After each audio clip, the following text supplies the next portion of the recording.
O justo pensa bem antes de responder, mas a boca dos ímpios jorra o mal. Provérbios 12, 2. A palavra de Deus, hein? Pense antes de responder. Senão você vai usar a sua boca para jorrar o mal. Essa é a palavra de Deus. E este é o programa Reavivados por Sua Palavra, aqui da TV Novo Tempo. Muita alegria em receber você hoje, para podermos estudar mais um capítulo. Hoje é o capítulo 23. Estamos caminhando, cada dia um capítulo novo. É o processo da Igreja Adventista de estudar a Bíblia toda, um capítulo por dia, 1189 capítulos. E quem está comigo desde o começo, e há pessoas que estão comigo desde Lucas 22, nós estamos caminhando bem aí. E você que começou agora, não importa onde você começa. Alguém me escreveu esses dias e disse assim, olha, eu comecei em Gênesis, tá, beleza. Outro diz assim, comecei em Salmos, ok, sem problemas. Estou lá no Apocalipse, comece, importante é começar. Se puder nos acompanhar, tudo bem, tá bom? Você é bem-vindo aqui às 6 da manhã e também no Repeteco às 3, tem muita gente estudando a palavra, você também que está com a gente no NT Play e você que nos acompanha, essa família gostosa, maravilhosa, do YouTube, em nosso canal Reavivados por Sua Palavra NT. Que privilégio ter você com a gente, viu? Um privilégio muito grande. Se você não se inscreveu ainda no YouTube, você não sabe o que está perdendo. Vai lá, se inscreva, você poderá ver o programa repetidas vezes, né? Em vários momentos. E outra coisa, você pode copiar o link e enviar para as pessoas. Faça esse trabalho missionário também. Eu envio aí para umas 700 pessoas, mais ou menos. E há outras pessoas que enviam para 100, 200, 100, 30, 40, não importa. O importante é você ser um missionário e mandar a palavra. O programa é preparado para a TV, por isso que no YouTube ele fica um pouco assim com introdução, não tem o intervalo, não é? Mas é essencial para a gente, a palavra de Deus. Não desgrude da palavra de Deus, tá bom, meu querido, minha querida? E vamos em frente, vamos em frente. Nós estamos dando uma olhadinha agora no capítulo 22, que começa um novo bloco, do 22 até o 24. 3 vezes veio a minha palavra do Senhor, porque Ezequiel só falava a palavra do Senhor. Não era como os falsos profetas. Por que Deus disse assim, você não fala nada, fique mudo. Só fala quando eu te disser. Tá bom? E ele ficava quieto, não falava. Não falava. E por que Deus fez isso?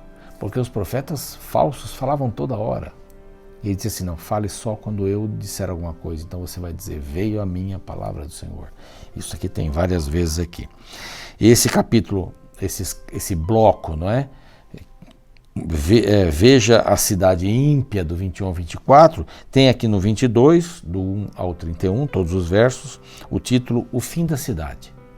E olha, uma coisa terrível, né? Um povo contaminado. A partir do verso 13, um povo condenado. A partir do verso 23, um povo degradado, uma degradação total. A partir do 28, um povo dissimulado, eram os profetas que mentiam e tal. E a partir do 30, o 30 e o 31, um povo decepcionante. Caiu a cidade, caiu a cidade. Deus tinha dado tantas orientações, tantas coisas, falado tantas vezes. Mas não foram suficientes essas vezes, né? O povo continuou fazendo mal, o povo continuou desobedecendo a Deus. Que triste. E olha os pecados que eles faziam. Vou ler alguns deles, né? Derramavam sangue, faziam ídolos. Não é? Extorsões contra estrangeiros, são injustos com as viúvas. Isso aí a Bíblia bate muito no Antigo Testamento. Desprezaste as minhas coisas santas e profanaste os meus sábados. Sábado aparecendo aqui. Homens caluniadores comem carnes sacrificadas lá nos montes, nos altos e cometem perversidade. Descobrem a vergonha do seu pai, abusam da mulher na menstruação, cometem abominação com a mulher do seu próximo e o outro contamina torpemente a sua nora. Olha que absurdo que o povo chega. E o outro humilha no meio de ti a sua irmã, filha de seu pai. Aí aceita o suborno, extorsão, um povo condenado, né? Condenado, e Deus diz assim, mas vocês vão ficar em pé no dia que eu chamar vocês para conversar? Eu vou espalhar vocês. Não é? E vou usar esse processo da queima. Eu vou queimar o cobre, o estanho, o ferro, o chumbo, talvez todas as classes aqui, né? Sacerdotes, príncipes, o povo, o que mais aqui? Os sacerdotes, os profetas também, vou queimar todo mundo, mas vocês são a escória, vocês não são o bruto desse metal. Então vocês são um povo degradado, né? Tanto profetas como sacerdotes, como príncipes, como os falsos profetas, né? E o povo, vocês só fazem coisa errada. E aí termina, dizendo assim, eu busquei um homem entre todos para ficar tapando a brecha, mas não encontrei.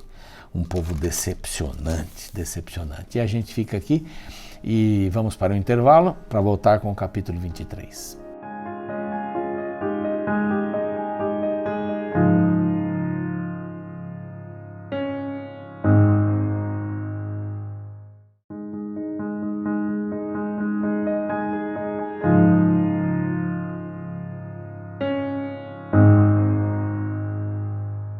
Muito bem, estamos de volta. Este é o programa Reavivados por Sua Palavra, aqui da TV Novo Tempo. Um abraço para os anjos da esperança. Vocês são muito queridos, muito queridas, porque apoiam a Rede Novo Tempo com os recursos que destinaram aí no seu coração para que a gente possa pregar em português e espanhol para todo mundo através das redes sociais, da TV, do rádio. Que beleza! E também dos cursos bíblicos, são muitos, português e espanhol. Temos tudo aí para podermos fazer esse trabalho. Estamos aí em Portugal, estamos apoiando, né, a TV Novo Tempo em Portugal, também lá em Angola e também em Moçambique, que logo vai começar esse trabalho maravilhoso. Parabéns a todos vocês aí, africanos, está no meu coração aqui, amo de paixão. Que Deus abençoe ricamente a todos vocês aí. Bom, também queremos oferecer aí um brinde para você, temos vários programas já oferecidos, mas você pode pedir por este WhatsApp aqui o DVD Paulo Mensageiro da Cruz, preparado pelo pastor Gilson Brito. Muito bom material, você vai conhecer vários aspectos das cartas de Paulo, que estão também na Bíblia toda, né? A cruz, a morte, a ressurreição, sobre a Bíblia, a volta de Jesus, temas aí muito bacanas, muito legais para você poder estudar a palavra de Deus. Tá bom? Vamos lá, vamos aqui no capítulo de hoje, o capítulo 23, então nós estamos do 22 ao 24, é um bloco. Este bloco fala a respeito da cidade ímpia. Olhem só, cidade ímpia é o título do nosso bloco do 22 ao 24. E vimos ontem e hoje aqui rapidinho, né, o fim da cidade, né, e as contaminações e tantas coisas ruins, né, e agora nós vamos para o capítulo 23. O capítulo 23 traz duas pessoas especiais aí, duas personagens, né, que significam tanto Samaria como Jerusalém. São duas mulheres. E eu tenho uma imagem aqui, é uma pintura, evidentemente, né, são duas mulheres. Isso aí é como as mulheres se vestiam, né? E algumas prostitutas também se vestiam assim. E são duas mulheres prostitutas. Obrigado, editor. Só para ter uma imagem na cabeça, né? Elas são filhas de uma mãe só, diz aqui o verso 2, né? E tem dois nomes bem diferentes, bem diferentes. O verso 3 diz assim, elas se prostituíram no Egito. Então, quer dizer, aprenderam lá no Egito. É o povo de Israel. Estava lá no Egito e aprendeu ali a adorar outros deuses. Isso é prostituição para Deus, prostituição espiritual e também a prostituição carnal, que ali deveria rolar solta, né, como a gente costuma dizer. E fala aqui dos peitos apertados na sua virgindade, quer dizer, é um princípio de uma relação, né, para quebrar a virgindade delas. E aqui há 3 declarações nesse capítulo. A primeira declaração é que o povo de Judá ignorou as advertências de Deus. O povo de Judá. Segunda declaração, a partir do verso 14. O povo de Judá pecou mais do que de Samaria, que elas vão representar Judá e Samaria, ou Jerusalém e Samaria, digo melhor. E a terceira declaração, a partir do verso 22, diz que o povo de Judá sofrerá sobre a ira do Senhor. O Senhor tinha o direito de julgar, depois de ter avisado tantas e tantas vezes. E perceba aqui os nomes dessas mulheres. Ora, os seus nomes, verso 4, eram Oholá, a mais velha, e Oholibá, sua irmã. Então, na sequência, quanto ao seu nome, Samaria é Oholá, e Jerusalém é Oholibá, então a mais velha é Samaria, aqui, e a mais nova é Jerusalém. Mas no sentido de que Samaria terminou seus dias antes de Jerusalém, né? Morreu antes, podemos dizer assim, em 722, Samaria já deixou de existir como era conhecida, e Judá só depois lá, foram várias tentativas, né? Mas a última lá em 586, quando ela foi destruída completamente, mas o povo estava lá em Babilônia. Bom, o que quer dizer Oholá? Quer dizer sua tenda, sua tenda. E o Oholibá quer dizer a minha tenda está nela, ou a tenda do Senhor. A tenda tem que ver com o tabernáculo, porque lá em Samaria, o que fez o rei? Ele proibiu que descessem para cultuar a Deus em Jerusalém, não é? No Reino do Norte, não podiam descer, e fez lá um sistema dele, o sistema samaritano de adoração. Colocou 2 bezerros lá para serem adorados, mandou os sacerdotes embora e criou uma nova ordem de sacerdotes. Então é a sua tenda, é o seu jeito de adorar, não é o meu jeito de adorar. A tenda do Senhor, ou a minha tenda está nela, que é o Oholibá, né? A minha tenda está nela, quer dizer, o tabernáculo estava em Jerusalém. Então, uma significa Samaria, que é Oholá, e a Oholibá significa Jerusalém. Então ele vai falar primeiro da Oholibá. Então presta atenção aqui, que é uma ilustração, né? Evidentemente dos dois. E assim, prostituiu-se, verso 5, Oholá, quando era minha. Quando? Lá no Egito, né? Inflamou-se pelos seus amantes, pelos assírios e seus vizinhos. Era o povo dele, Samaria, mas ele se inflamou pelos vizinhos. Se prostituiu com os seus vizinhos. E a linguagem aqui é pesada, viu?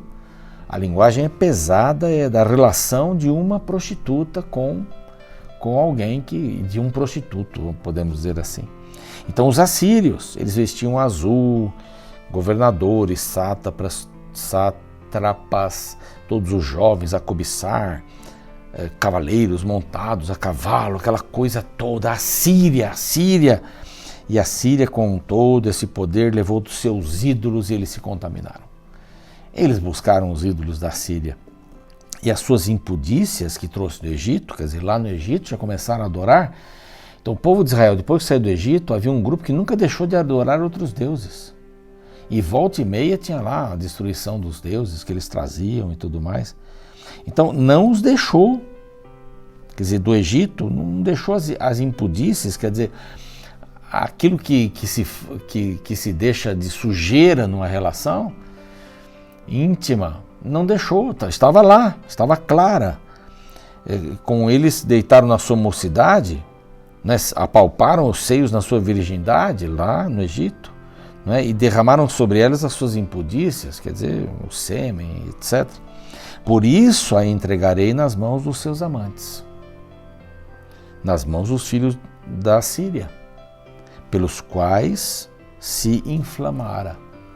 Esses descobriram suas vergonhas, né, levariam seus filhos, porém a ela mataram a espada. Quer dizer, levaram seus filhos, né, espalharam pelo mundo da Síria e a mataram. Acabou Samaria. Vendo isto, sua irmã, Oholibá, então qual era a ideia aqui? A Oholibá, mais nova, vendo o que aconteceu com a mais velha, qual seria a mais prudente atitude? É não se prostituir, é não buscar o mesmo caminho, porque senão haveria destruição. Quer dizer, Jerusalém, que é a Oholibá, vendo isso, deveria se comportar de outra maneira. E aqui diz assim, vendo isso, sua irmã corrompeu a sua paixão mais do que ela, do que a Oholá, do que Samaria. E as suas devassidões foram maiores que as da sua irmã. Pecados piores do que Samaria. Jerusalém pecou pior, inflamou-se pelos filhos da Síria, governadores, sátrapas, etc., né? O que aconteceu com Samaria. Vi que tinha contaminado o caminho de ambas, que era o mesmo. Elas estavam contaminadas e o caminho de ambas era o mesmo. Então, aqui a gente termina esse bloquinho e começa outro. O povo de Judá, agora vai falar sobre o povo de Judá. Até o verso 21, do 14 ao 21. Pecou mais do que Samaria. Isso é uma vergonha, né? Isso é uma vergonha. Você vê o outro errando, vai e faz errado do mesmo tanto. Por que a gente não aprende? Não aprende com os erros dos outros? Não tem esse ditado, né? Vamos aprender com os erros dos outros? Por que é tão difícil aprender com os erros dos outros? É uma questão de orgulho, de, sei lá, de vontade própria. Não, ninguém tem nenhum interesse para isso e tal. Então diz aqui que aumentou as suas impudícias porque viu homens pintados na parede, imagens dos caldeus pintados de vermelho. Então eram as figuras que eles colocavam para adorar.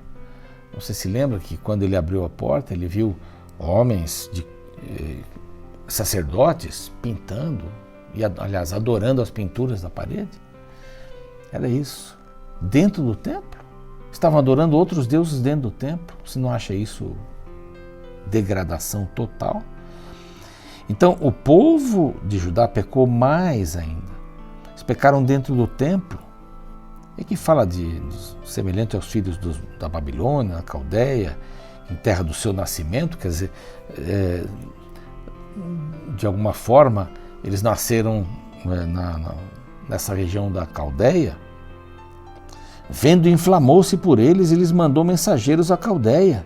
Então vieram ter com ela os filhos da Babilônia, para o leito de amores, e as suas impudícias ficaram sobre eles. E eles se enojaram, diz aqui. A minha alma se alienou dela. Não quero mais saber.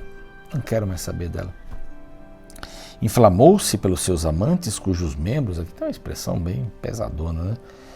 Inflamou-se pelos seus amantes, cujos membros eram como de jumento. Está falando sobre as genitálias aqui, o fluxo como de cavalos. Quer dizer, era uma perdição total aqui. O povo de Judá sofrerá sobre a ira de Deus, então começa um novo bloco. Mas antes do 21 aqui é bom salientar que elas aprenderam tudo isso no Egito. Ali aprenderam e nunca se esqueceram. Então vem aí os filhos de Babilônia, os filhos da Assíria, destroem o norte. Virão contra ti do norte, agora vão destruir o sul. E porei diante deles o juiz e julgar-te-ão segundo os seus direitos. Então é como se o homem levasse a mulher ao tribunal para que ela fosse condenada então pelo ato de adultério. Então Deus está expondo essa questão. Cortar-lhe o nariz, as orelhas. É bem triste aqui, não é? Farei cessar de ti a luxúria, a tua prostituição, que estava lá no Egito, veio do Egito. Você saiu do Egito, mas o Egito não saiu de você. E aqui tem até um motivo. Estas coisas se farão, verso 30, porque te prostituíste com os gentios e te contaminaste com os teus ídolos. Simples assim. Eles preferiram outros deuses. No Reino do Norte, nenhum deus adorou, nenhum rei adorou só a Deus. Alguns tiveram lá um períodozinho adorando a Deus, mas a maioria não adorou. No Reino do Sul, quase todos, inclusive Salomão, adoraram outros deuses. Quase todos. Davi não adorou nenhum outro deus a não ser o Deus Jeová. Aqui tem um outro texto aqui, então eu vou entregar o teu corpo, né? O motivo é esse, então vou entregar vocês. E diz aqui o verso 32, assim diz o Senhor Deus, beberás o copo da tua irmã. Falando de Jerusalém, que ia beber o copo também parecido com a de Samaria. Fundo e largo, servirás de riso e escárnio, porque nele cabe muito. Tem muita coisa para acontecer. Aqui a gente pensa em Jesus, no Getsêmani, passa de mim esse cálice, essa ideia do cálice ser a ira de Deus contra o pecado. Então, Jesus morre na cruz do Calvário quando a misericórdia e a justiça se unem. Houve um preço pago pelo pecado. Aí as consequências: carregarás a tua luxúria e a tua devassidão. Filho do homem, julgarás tu a Olá e a Olibá. Declara que elas adulteraram com os ídolos, até os seus filhos, verso 37, que me geraram, ofereceram a eles para serem consumidos pelo fogo. Ainda isto me fizeram, no mesmo dia, contaminaram o meu santuário, profanaram os meus sábados. Então, pois, havendo sacrificado seus filhos aos ídolos, vieram no mesmo dia ao meu santuário, para profanarem também. Assim fizeram no meio da minha casa. Porque às vezes não tinham mais essa visão de lugar santo, de presença de Deus, iam tocando assim. Olha, isso daqui, essa linguagem pesada, tem que ter alguma lição para nos ensinar, né? Alguma lição. O pecado está dentro de mim. Isso daí é inegável. O pecado está dentro de mim. É inegável, não posso negar isso. Mas eu não posso deixar ele dominar a minha vida, então eu tenho que entregar isso para Deus. Deus pode dominar essa situação. Eu não vou lutar para ser perfeito, porque eu nunca vou conseguir ser perfeito. Aqui o exemplo de Samaria, que não tinha tenda, isso era uma tenda deles ali, seu próprio Deus, e também Jerusalém, que tinha a tenda de Deus, o tabernáculo de Deus. O Senhor estava ali. Então, às vezes a gente diz assim: mas eu estou na igreja, está tudo certo. Não, não está certo, não. Sua vida é na sociedade, não é na igreja, não é dentro da igreja. Você não vive dentro da igreja.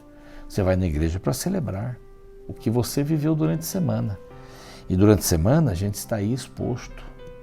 Você está exposta aos pecados da vida. Como é que nós vamos vencer os pecados? Lutando contra eles? Jamais. Nós não somos vitoriosos. Vamos entregá-los a Deus. Vamos estar grudados na videira verdadeira. Aí nós vamos ser vitoriosos. Vamos ser vitoriosos. Vamos orar? Pai bondoso, nós te agradecemos muito pela tua bênção, pela tua misericórdia, o cuidado que o Senhor tem conosco. Tantas pessoas doentes, Pai. O Senhor tem livrado essas pessoas, algumas têm descansado. Porque o pecado é assim, Senhor. O pecado é assim. O mundo é injusto. O Senhor não. Nós queremos confiar no Senhor e depositar todo o nosso amor e carinho. Nós queremos que o Senhor dirija o nosso coração em nome de Jesus. Amém. Fique com a música então e a gente volta amanhã. Um abraço.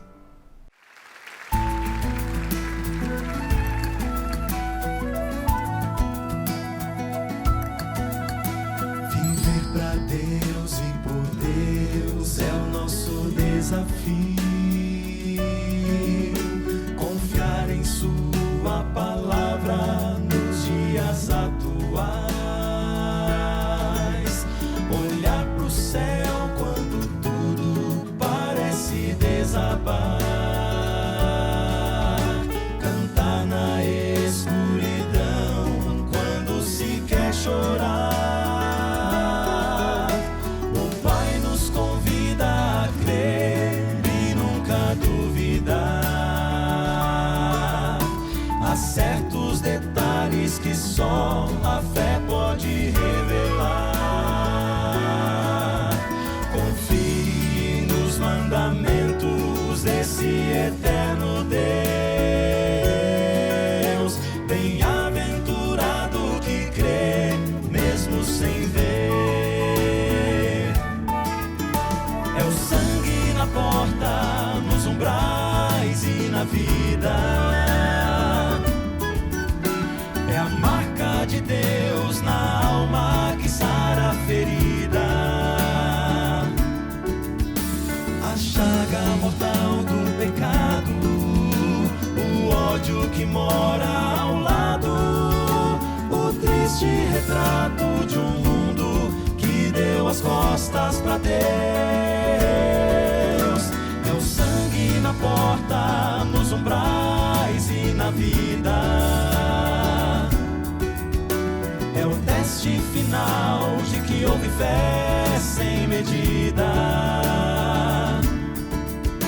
Pois o anjo vem logo passando, o juízo de Deus vem chegando, seu sangue na porta é sinal de obediência total ao Deus que vestiu-se de homem pra salvar.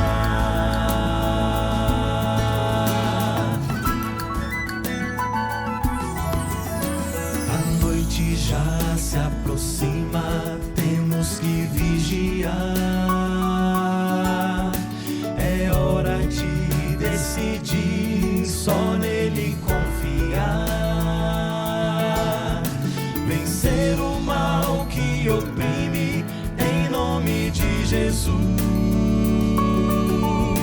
Crescer na fé, no amor, andando em sua luz.